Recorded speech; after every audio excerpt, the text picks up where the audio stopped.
Nell'ambito del calendario delle attività sociali previste dal Rotary Club di Agrigento, presieduto dall'ingegnere Francesco Vitellaro, si è svolto un incontro dal tema delfini e balene, un viaggio sottomarino alla scoperta dei giganti del mare, che ha visto come relatrice la dottoressa Jessica Lessi, ricercatrice dell'Università degli Studi di Genova e presidente dell'Associazione Meris Mediterraneo Ricerca e Sviluppo. L'appuntamento di ieri fa seguito a quello organizzato in piazza Cavour ad Agrigento lo scorso 11 agosto, Noti e balli sotto le stelle, che ha visto le esibizioni canora di scuole di ballo cittadine intervallate da attività ludiche per bambini, e quella dello scorso venerdì 1 agosto presso la Casa San Filippo, dal tema Conversazioni su Agrigentum, incontro con gli esperti del Parco archeologico e paesaggistico della Valle dei Templi. L'associazione Meris Mediterraneo Ricerca e Sviluppo, rappresentata dalla dottoressa Jessica Vecchio, è un'organizzazione per la protezione dei mammiferi marini, del loro ambiente apolitico e senza scopo di lucro. È impegnata in attività di ricerca per la salvaguardia del mare e della biodiversità, con particolare riguardo alla popolazione dei cetacei del canale di Sicilia e del Mar Mediterraneo. Abbiamo fatto questo intervento grazie all'invito dell'ingegnere Vitellaro su balene e delfini dei nostri mari.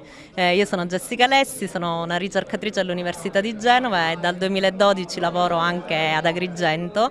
Abbiamo aperto questa associazione che si chiama Associazione Meris, che sta per Mediterraneo Ricerca e Sviluppo, e l'obiettivo è proprio quello di proteggere i delfini nel nostro mare.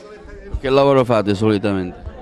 Solitamente usciamo in mare dove possiamo raccogliere i nostri dati, spesso siamo accompagnati da studenti universitari che vengono qui ad Agrigento per imparare appunto come si fa ricerca su questi animali.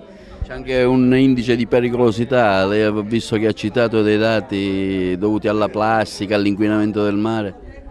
Sì, questi animali purtroppo sono colpiti da moltissimi impatti, sia dai rifiuti in mare, dall'inquinamento acustico, quindi i rumori che noi emettiamo in mare, a volte restano aggrovigliati nelle reti che vengono abbandonate in mare, quindi gli impatti sono notevoli e proteggerli è una grande sfida. Che aiuto vi può dare la gente, i volontari?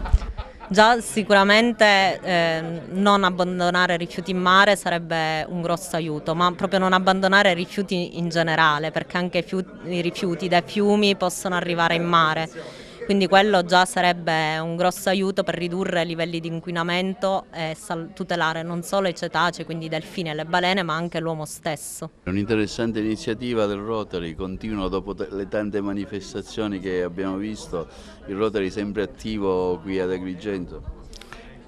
Ci occupiamo anche di ambiente, ci vogliamo occupare di questo settore che è importante e quindi abbiamo invitato Jessica, che la dottoressa è una ricercatrice all'Università di Genova che lavora nei nostri mari, e quindi la ringraziamo per quello che stasera ci ha dato.